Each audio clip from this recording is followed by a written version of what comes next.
Yo, party people in a place to be. What's good? It's your number one chief Rocknix Universe, your main man, Uncle Freezy. Welcome to the Big Boss Man Roundtable with the Big Boss Man himself. Woodshed 1914 in the building. Boss Man, what's good? Man, what's going on, everybody? Apologies for the camera being off. We got extenuating circumstances over here.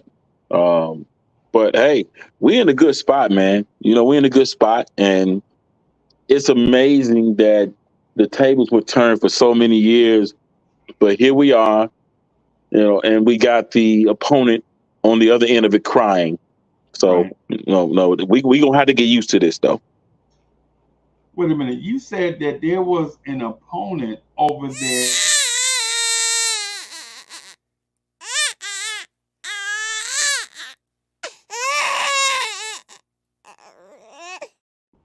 Yeah, I feel you. That's what they doing.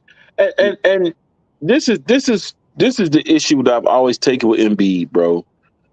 Jokic would never. You know what I'm saying? Like, Right. bro, like we ain't talking about crying in theory. We talking about literally crying, bro. Yeah. Crying. But if you look at us, Knick fans, we knew it was gonna take the refs for them to beat us. You know what Right. I'm saying? The one team I wanted to avoid in the first round was really the Heat because they injure our players every time. But as many years as Philadelphia whooped up on the Knicks, bro. And when you're talking about going back to the late 90s, early 2000s, we're talking about years. And I don't even want to look and see what the record was, bro. With the exception of the Melo years, like after that Melo, 13, 14 season, they've been killing the Knicks. Like, I want Right. to say they've been probably winning 4 out of 5 since then. Right. And you never heard the Knicks fans say, "Oh, we lost because of the refs." The refs didn't allow the Knicks to score 8 points in 28 seconds. I'm sorry. Right. Right. I'm sorry. You can talk about the foul call you want to. At the end of the day, we got two crucial offensive rebounds, and they missed calls on us too. But we scored 8 points in the last 30 seconds of the game. That's why you lost. Right. That's why you lost. So, I'm not crying no tears for him, bro, because we spent too much time on the other side of this thing to have any sympathy, man. And you got people like Stephen A. Smith on ESPN. Oh, I feel sorry for Embiid. I don't. I don't know why you do, but I don't. They have to sell content, bro. That's the one thing I try to remind y'all of, and I know y'all know this already, right? I know y'all know this already, but it's up to them to keep you polarized and engaged. So they're gonna say things to kind of keep you emotionally attached to their product. Keeping it a stack, the Sixers roster is whack. They have two great players. Everybody else, you can go get them out of a bingo bag, right? When you talk about Nicholas Batum, Tobias Harris, Kelly Oubre, Kyle Lowry, Paul Reed, Buddy Hield, all those other players, yo, you can legit go get them out of a raffle bag, right? Those none of those players stand out, right? Those players would be complementary role players for even the Washington Wizards, bro. The only reason why they're here is because they have two absolutely dynamic players in Tyrese Maxey and Joel Embiid, Yeah. and they have an excellent coach, right? But all the other players they have, a player 3 through 9, those players may or may not be starting for the San Antonio Spurs right now. Hey. Right? And if you expect to beat the number 2 seed in the Eastern Conference with that, maybe you should lower your expectations. We joked about it for years, but we've always said Leon Rose got the role player part down. Like if you took our role players, right, and put those role players around Maxey and Embiid, it would be a dynasty type situation Yeah. because the pieces fit, and most importantly, the guys on the Knicks, they know their role. Josh Hart knows that. Look, man, I gotta rebound. If I don't rebound, we gonna lose. It's really that simple. I got even Deuce McBride is hitting the board, so everybody knows their role. You don't see as much hero ball, out of our. Well, you don't see any hero ball out of our role players really. Right. And they're stepping up to support, Jalen Brunson. And that was the one thing. This is the one team that gives him problems. The one team in the East, rather, because OKC and a couple of like Orlando does to a lesser extent, but you got to give it up to Kelly Oubre because he's defending. Like he's defending like honestly like a Tom Thibodeau player. If we being real. So once we get that one win in Philly, and I'm hoping that it's game 5, we might be looking at bringing the brooms out. We might really be looking at bringing the brooms out. It can't be game 5 if we bring the brooms out, bro. Oh, I mean, game 3. My bad. I'm tripping. But because they'll fold, bro. They'll fold. Yeah, I picked before the series started. I picked the Knicks in 3.5. Right, and I know that sounds presumptuous, right? But what I'm saying is if we win game 3, or when we win game 3, when we win game 3, and we're playing them 3 days later, bro. How is it that in New York we get a game between games, and then when Joel Embiid is hurt at home, they get 2 games between each game? You know it's politics, man. You know it's politics, which doesn't make sense, but it's definitely politics because I think everybody else is kind of moving on with their series. Right. And with a long series just kind of sitting there because the one thing about the first round, I remember, and I know you remember when the first round, at one point they changed the first round to 5 games. And it was 3 strikes and you out. Gone. Bye. Because in most cases because back in the 90s and at that point, like the favorite team won like 90% of the time. Yeah. So it was like I don't need to see Boston play, 8 games against Miami without Butler. But I think this team is positioned to really to make a run in the East. That is going to require. Well, I don't think Brunson would have this type of issue against a team like, Indiana or Cleveland. I don't think he would have this type of issue against that type of team because Nick Nurse is great at taking away one guy. Right. But the good thing is that you got a Deuce McBride that can step in at the guard spot and score. That's huge. A Josh Hart. You got a Josh Hart that's giving you 22 points. Nobody saw this coming. You show me somebody said they saw this coming, I'll show you a liar. Yeah. I ain't even got a player comp for him. Let's hold it right there. Let's hold it right there. Let me ask you this: at what point do the Sixers stop overplaying Jalen Brunson and start guarding others on the floor like Josh Hart? You know what? Do you let Josh Hart get you swept, or do you make an adjustment off of Brunson and start guarding everybody else straight up?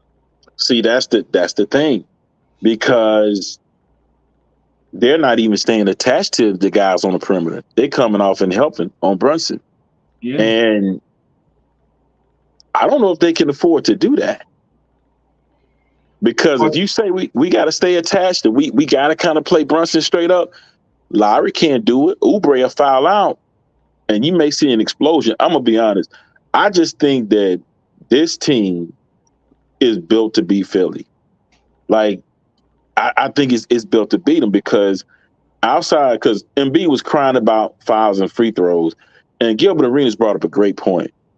Outside of Maxi and MB, who else is going to go to the cup and get fouled and get to the line? Who else? Yeah. There is nobody else. And they get into the line. Right. So what you want them to do? Call phantom fouls on the 2 layups that Tobias Harris attempts in 48 minutes? And see, that's a great point. That's a great point. But here's the thing. Here's the thing, Wood, and I know you understand this better than most because you're an athlete, right? You can't say you want to play a certain style, and then when you play that style, you fail, and then you complain about the style that is being played. Right. Right? That makes you look absolutely like a bunch.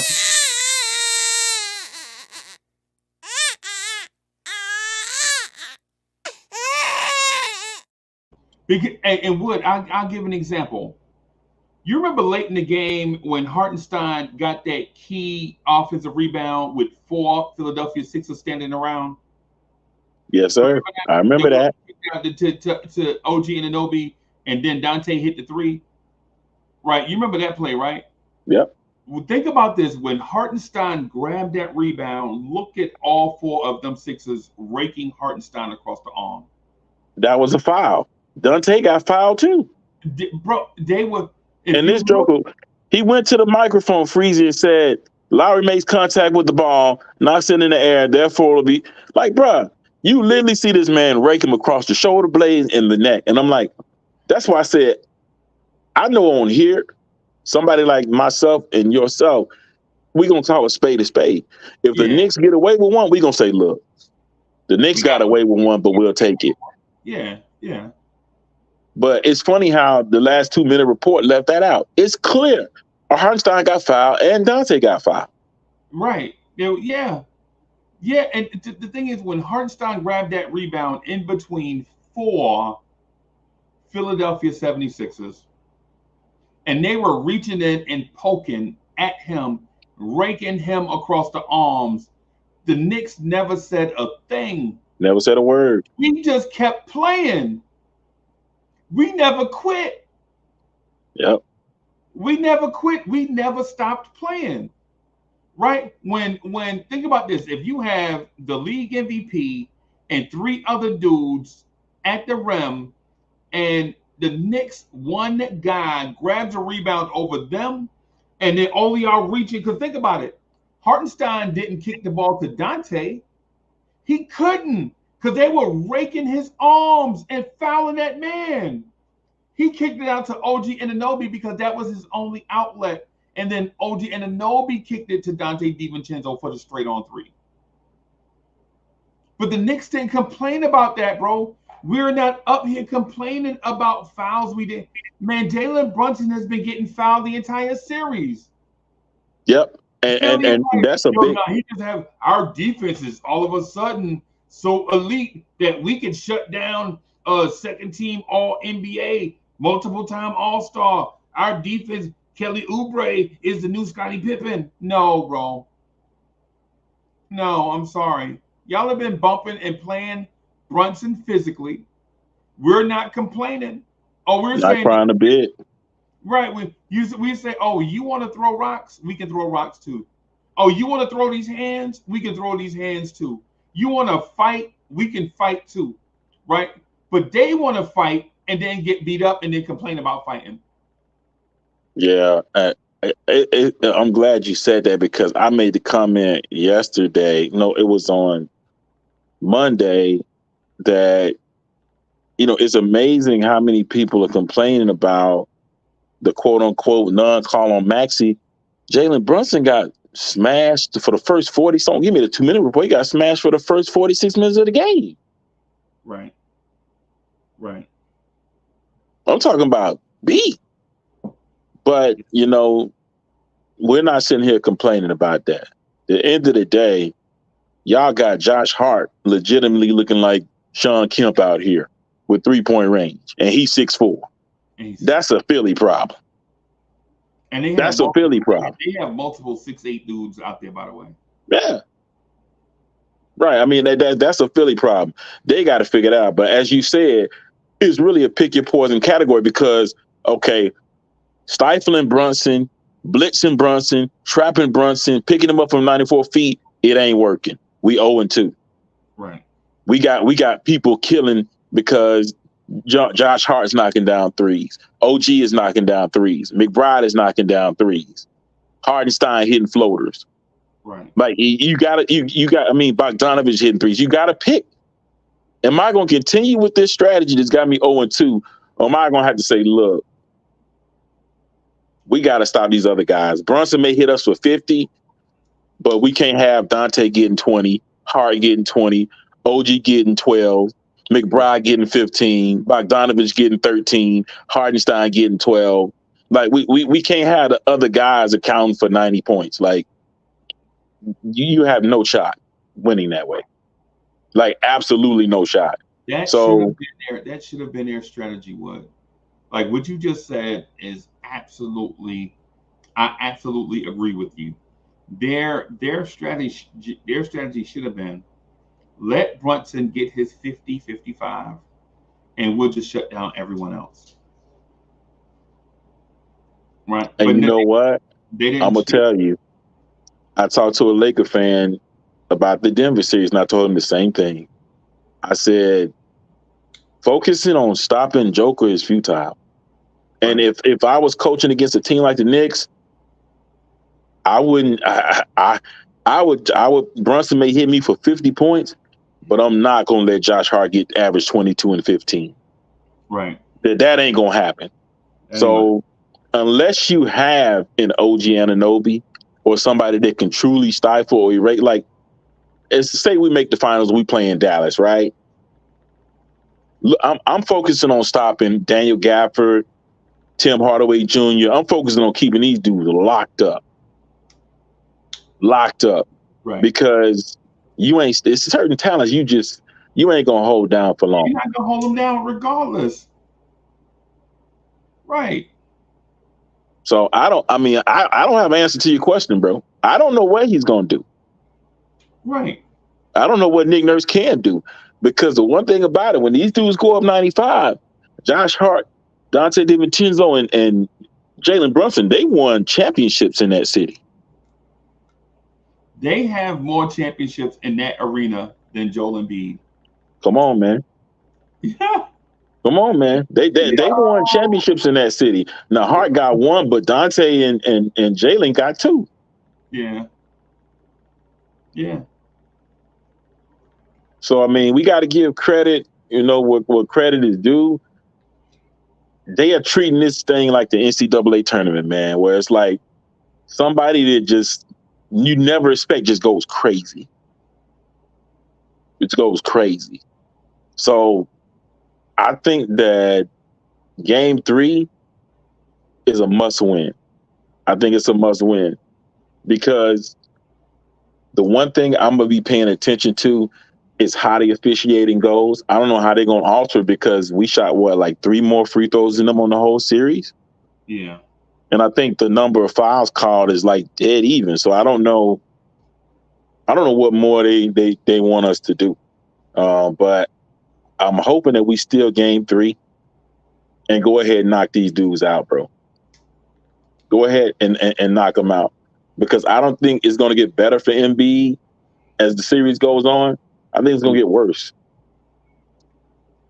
I think he's questionable. He's listed as questionable for game 3 right now. And then, yeah, We know yeah, he don't play, but you know. yeah, he's definitely going to play.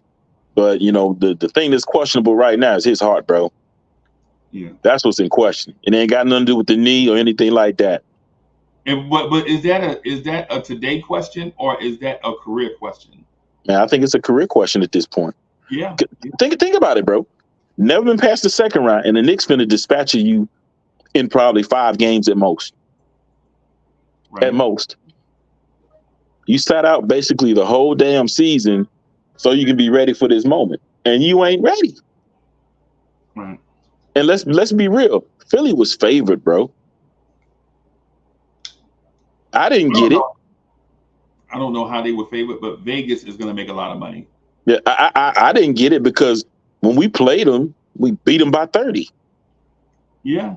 And they were more healthy then than they are now. But everybody, I expect Philly to win. I expect Philly. And I'm looking at it, it's like they got, I'm gonna tell you, the TNT crew got mad at Big Perk because he said all of the ones that were picking Philadelphia to run away with this series, talking to the TNT crew, you can tell they ain't watched basketball this year.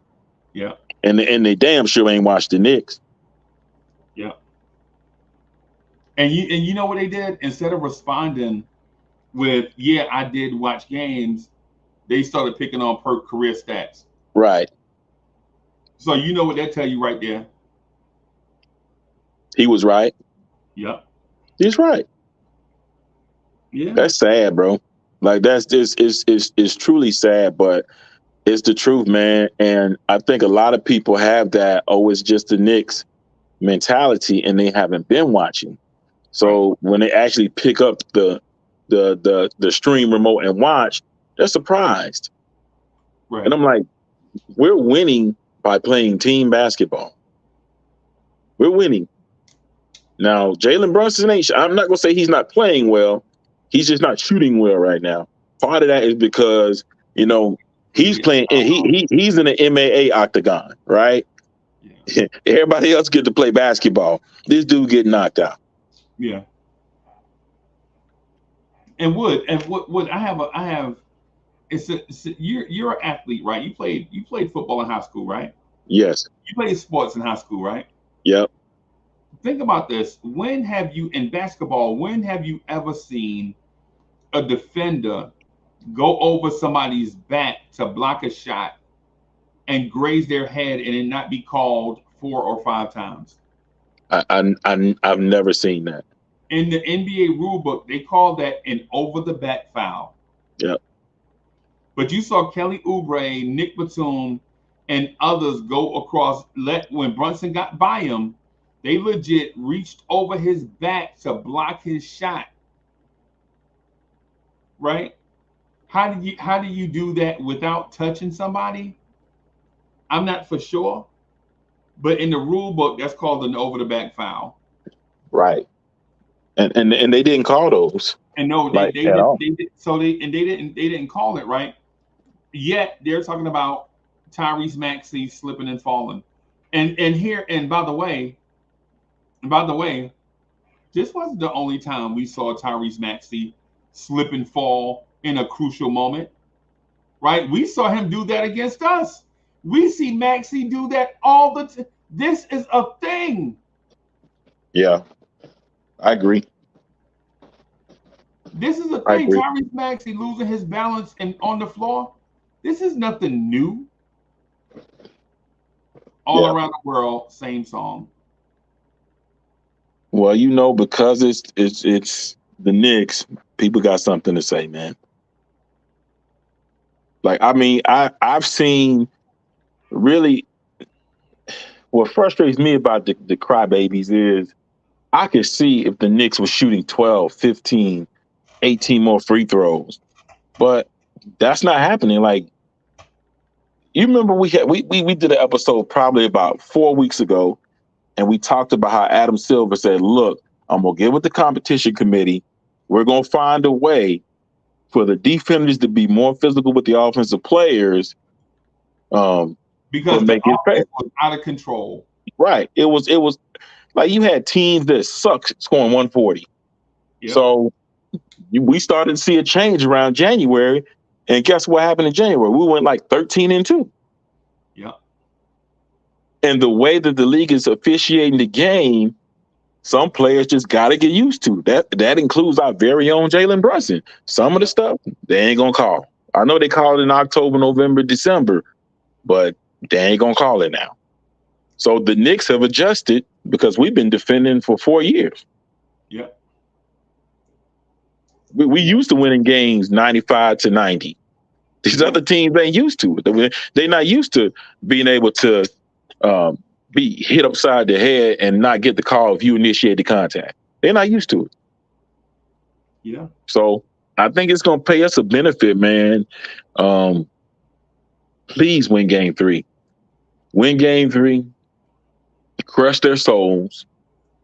They may win one out of desperation, but I still feel like overall, this Philly team has played the best they can possibly play against us. Bro, I'm telling you now, if they don't win, it's do or die. If they don't win game three, they won't win another game until October. Mm. I'm telling you, bro. I'm calling it.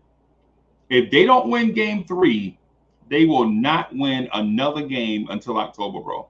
Maybe October, depending on their schedule. Well, I'm gonna tell you, brother. I would love to close them out in Philadelphia. I would love nothing more than to close them jokers out in Philadelphia. Right, That's one of the best feelings in the world, bro. right, right. Yeah, yeah. So I got a question for you. Yo, Just one other question. I guess this one. I guess this question take us out of here. But um, if you're Philly, would you rather Jalen Brunson cook you for 50 and you have a chance, or would you rather see Josh Hart, Dante DiVincenzo, and Bogey all creating offense for themselves and others? if I'm coaching Philadelphia, I'm going to. I'm not going to just let Brunson go crazy, but Right. I'm going to focus on stopping those other guys at Okay. this point because I'm going to look at the box score and I'm going to say, okay, I'm going to point out every anomaly that doesn't make sense. Right. And Josh Hart looking like Charles Barkley from the '94 playoffs don't Right. make sense. Right. That's the first thing that you got to stop. That's the first thing that you got to stop. And some of it is just having guts. Right. I mean, like, I watched Josh Hart play since he was at Nova in 2016. I've never seen him take a pull-up three in transition. Right. He's doing Oh, it now. um, that play was a combination of multiple things. So first of all, it was under 30 seconds left in a quarter, so the Knicks were looking to do a 2-for-1, right? And then they left him wide open. So Josh Hart processed a million things in one moment, and it paid off for him, right? Right? He processed a million things in one moment. Where's the defense? Can I get this shot off? What's the game and score situation? Who's out on the floor? How many people are back to rebound? All those things in a millisecond, like the stuff that point guards do, right? You're right. And so it's the reason why a lot of Knicks fans say Quickly wasn't a point guard, right? Because those things that point guards have to think about in a millisecond. Josh Hart processed that. And I'm not saying that he does that all the time. What I'm saying is in that moment specifically, he did it, right? And so it paid off for him and paid off for the Knicks at the same time. On the other hand, Philly's role players are not stepping up, and that's not a Knicks problem. That's a Philadelphia 76 general manager problem. Yep. Yep. And let's be real. They role players have been pretty much the same for a minute. Like, and I don't know if they can get rid of this Tobias contract. I think he's got one more year left on it, 37. Nah, he gone, bro. Oh, he's gone. Yeah, he gone. Yeah, but I think they still gonna end up over the cap because when does Max's extension kick in next year? This year, Yeah, so it'll kick in the next season. I think because they traded James Harden. I'm trying to remember what they got. I don't even remember what they got. They got Nick Batum. That's crazy. They got Nick Batum and I some know dude. Batum came from the Clippers, so I know he was part of it. But I'm trying to see of what they received of value for a Hall of Fame player. Nothing, nothing, because James Harden was up. Yeah, they made a So bed and they had to lie in it. yeah, so but like you said though, this is on the 76ers front office, bro. Yeah, Because there's no way I got James Harden I don't care where you want to go. I mean, and you saw what the Rockets did. They said we got to get something. We got to get something for him, and they pretty much gave the dude away to the Clippers. Because Daryl Morey lied to James Harden. Yeah, yeah, yeah. I think it's a front office issue. It's going to be exposed even further when they get knocked out of this series. Yeah, yeah. But I'm gonna tell you the answer that they the answer for them this series is not in that locker room and it's not on the sidelines. No. They in trouble. They in trouble because if the heart in my chest is bigger than the heart in the chest of the dude across from me, I'm gonna beat him. Yeah. He may be bigger, he may be faster, he may be stronger, but when that game is on the line, he might be more talented than me. Yep. But measurables don't win matches, bro. Yeah. Yeah, man. Hey, what else you got, boss man? Man, the only other thing I want to touch on, man, was Leon Rose. So I think it's a misconception because a lot of people say, "Oh, yeah, y'all were wrong about Leon Rose."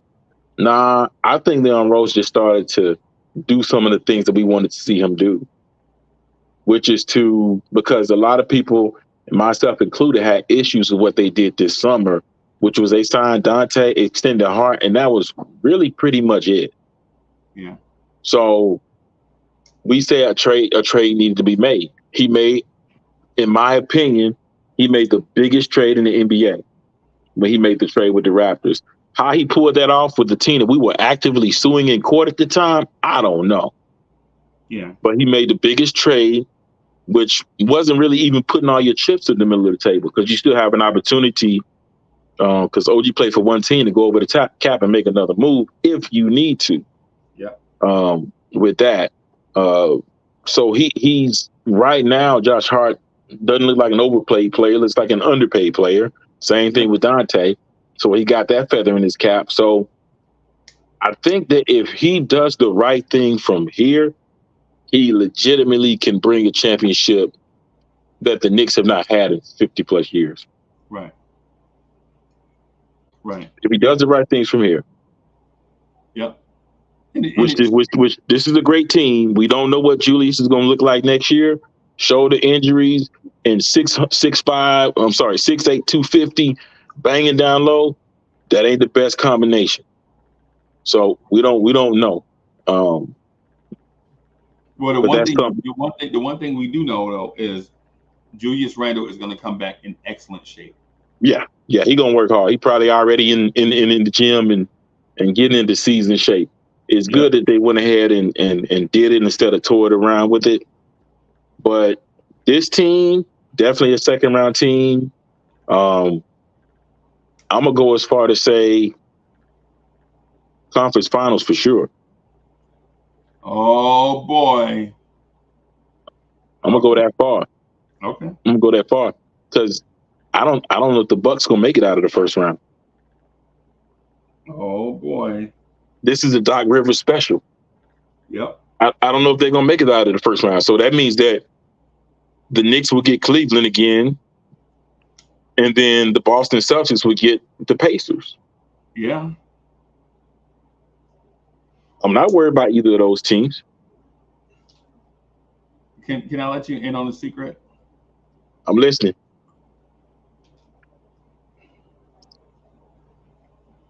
I'm not worried about anybody in the East.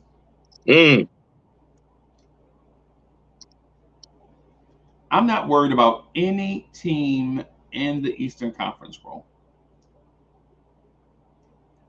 At all. Boston, Cleveland, Indy, Milwaukee. Who knows? I don't even care. It don't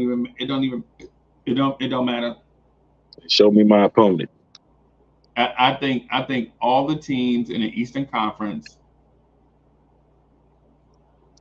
based on what we expect, are soft. the only teams that I think would give us fits are in terrible matchups right now, and they may not survive. That's Miami and Orlando. Yep. Yep. Everybody Yep. Yep. else, Yep. everybody else, everybody else. To me, they play that finesse brand of basketball with the fake tough guy and all of that. We had to show them. We had to raise our level of toughness. Nah, bro. In my mind, either you are tough or you're not. Right? I grew up in Jersey City. I grew up in the New York tri-state area. You know what I'm saying? Where you have to be tough from go in order to survive. Right. Right? You have to be able to. You have to be tough in order to survive. New Yorkers, y'all know what I'm talking about. People, y'all know what I'm talking in general. You know what I'm saying? It's survival of the fittest, right? And you're not gonna be like Boston coming out. Nobody's gonna tell. Porzingis is not tough, bro. Don't. Jason Tatum is not tough. Don't try to play me with some stuff because the Jackson Boston's tough. Where, where is Boston tough at? Nah, You they tell they not built like that, bro. Derek. Well, you going to tell me Derek White is tough? Derek White is a good defender, and he comes from a championship winning organization, right? Drew Holiday is a tough defender. He gritty, and he may be their toughest, right? But you going to tell me Sam Hauser is tough? You going to tell me Luke Cornett is tough? You going to tell me Kristaps Porzingis? I gotta fear Kristaps Porzingis? I should be afraid of Zingis Pingus. I gotta be afraid of Jason Tatum. Well, that's all I got, bro. I was about to go on a rant, bro. I ain't ready to do it. You know the Hey, draft is hey, tomorrow, man, right? we good, bro. We good because at the end of the day, you know, and I know that this team does things that's translatable, and that's regardless of who they're playing, um, regardless of who they're playing, where they're playing, toughness, rebounding, and a willingness to shoot is going to translate. Yep. Yeah, man. So the draft is tomorrow. I hear y'all gonna try to trade up to one and get Caleb Williams, bro. Man, they ain't doing that. I They know ain't because doing. They ain't doing that. the price is too high, and, Yeah, and they ain't doing that. I know the real reason why they're not trading up to get Caleb Williams, but I'm gonna save that for off the air. Nah, we know, but you know the reason they're going to feed you is well, we traded back from six because we only had six picks in this draft, and because let's be honest, the Giants started off last year with like 10 or 11 picks. They end up trading multiple picks, one for Darren Waller, which was your third round comp pick. They traded a fourth and a seventh to move up to take Jalen Hyatt, who caught like 25 passes, right? So you threw away 3 picks last year. Yeah. So if they trade up for, let's say, Drake May at 3, you got to give up number 6 this year. You got pick 47. They're going to want that too. Yep. So you're going to probably give up your first round pick next year. So that means that, yeah, you may get Drake May. If they don't take your third, you won't pick again until 100. Yeah. That's disastrous. You leaving with a quarterback prospect and like 2 other players expected to make the roster out of the draft on a team that is now fourth place in terms of talent. And I'm going to argue coaching too, because Dan Quinn made a freaking Super Bowl in Atlanta. So you got the worst quarterback situation. You got the worst head coach. You got the worst roster from a talent perspective. It it ain't good for them. It ain't good for them. Take Okay. Michael Penix at 6. Get your wide receiver in the second round. Troy Franklin, whoever is there. Try and pray that Trey Benson is there at 70 or move up for him if you have to. But the Giants are not in a good situation at all. At all. Yeah. Yeah. Well, y'all know where to find Woodshed 1914. Y'all see the handle at Woodshed 1914 on social media. That's where you can find him for intriguing conversations and such. I'm your main man, Uncle Freezy. This was the Big Boss Man Roundtable. The Knicks freestyle soon come. Knicks freestyle soon come. 7:30. Right here, same time. I mean, same channel. Right. Y'all know what the vibe is. Thank y'all for rocking with us a little bit for the afternoon. Peace, everybody. Peace.